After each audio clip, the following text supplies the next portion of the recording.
Land conservation addresses so many natural and political and social issues of our day. In terms of nature, it helps address climate change, it helps address biodiversity, habitat, water quality.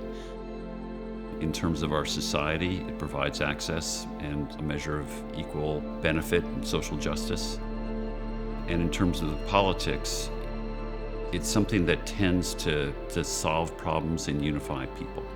So I think as we look at how we're going to deal with some of these issues of the 21st century, whether it's biodiversity loss, climate resilience, social access, equal access to parklands and to recreation,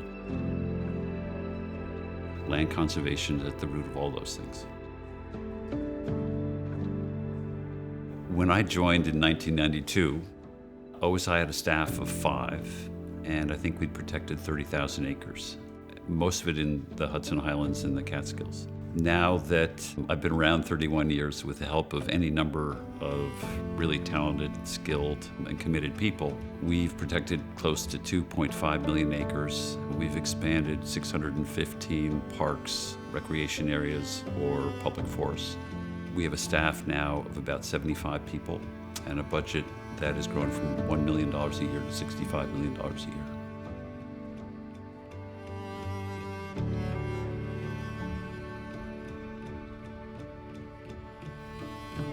It's a unique moment. 50 years, look at the growth that we've been through. It's remarkable.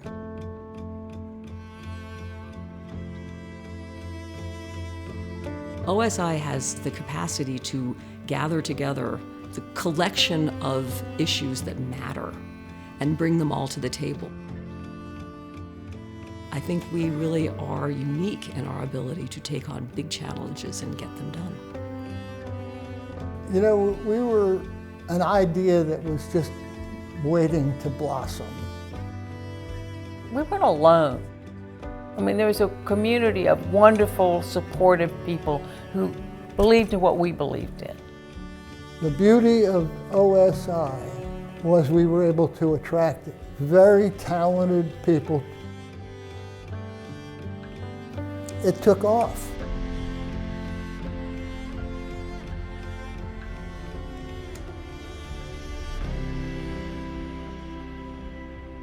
OSI wouldn't exist without John and Patricia. I would not have come to OSI without John's advocacy. And being able to work with them has been a privilege. John's vision is unparalleled. His appetite for expansion, his love of the outdoors, his love of his people.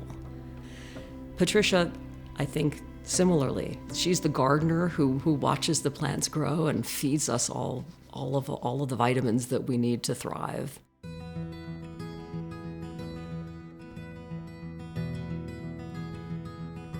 South Carolina coast is extremely diverse. And a lot of the opportunity we have because of the big parcels is to restore this natural landscape. And that's being done in many cases on property that OSI and others have helped protect. When OSI came into town, they filled a niche that was needed to be filled. But they also brought a level of expertise and energy that I would say re-energized the conservation movement at a time when that was quite important. For me, the OSI community has become my friends. Eric is also a friend. As you know, he worked at OSI for almost a decade, and he was a real leader. He went out to the parks to lead New York State parks and enhanced and embellished his record of park creation. And you know, at this time, this place, there's no better person than I can imagine, and no closer friend that I would rather have lead OSI. You know, it is intimidating to follow in the steps of Titans, and I think, you know, you look at John Adams, Patricia Adams, Kim Elliman, all of them have really left their mark in the conservation movement. It is a total honor and privilege to have been selected, to follow Kim, to follow John and Patricia. I think that for OSI, the future is so bright. You know, this country looks so different than it did 50 years ago in terms of demographics. And I think the challenge and the opportunity for OSI is to be in that space and continue to make sure that this platform that we're creating is accessible and open and welcoming to the broadest population possible.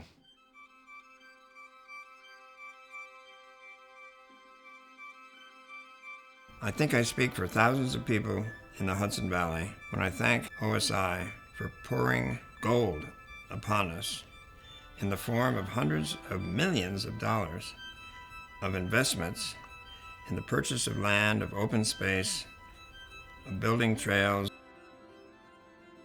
It's an extraordinary gift to this community. Whether it's in urban areas and a rail trail that goes through 35 different neighborhoods or into a national forest, we brought a persistence, perseverance, and intelligence to these transactions that ensure they've gotten done, and it to the benefit of both the communities and to wildlife. OSI gets the deal done. It allows people to pass on experiences and share them together with their friends, their children, their neighbors. In this complex world we live in, and really thinking about the future of the country, I like knowing that OSI is saving the things I care about. The great thing about conservation is it's not a partisan issue. OSI occupies a space where people can come together and help define what it is to be American going forward. And I think a huge opportunity to be relevant to communities, underserved and otherwise. It's a great place for entrepreneurialism, for finding new ways to do things, for developing new programs. That's one of the great things about OSI. It's a very open place. And I couldn't be more happy to go back into that environment and continue to sort of grow the space, continue to provide that sort of opening for new ideas, new concepts, new innovations around land conservation. I look forward to really giving back and steering this organization towards its next 50 years.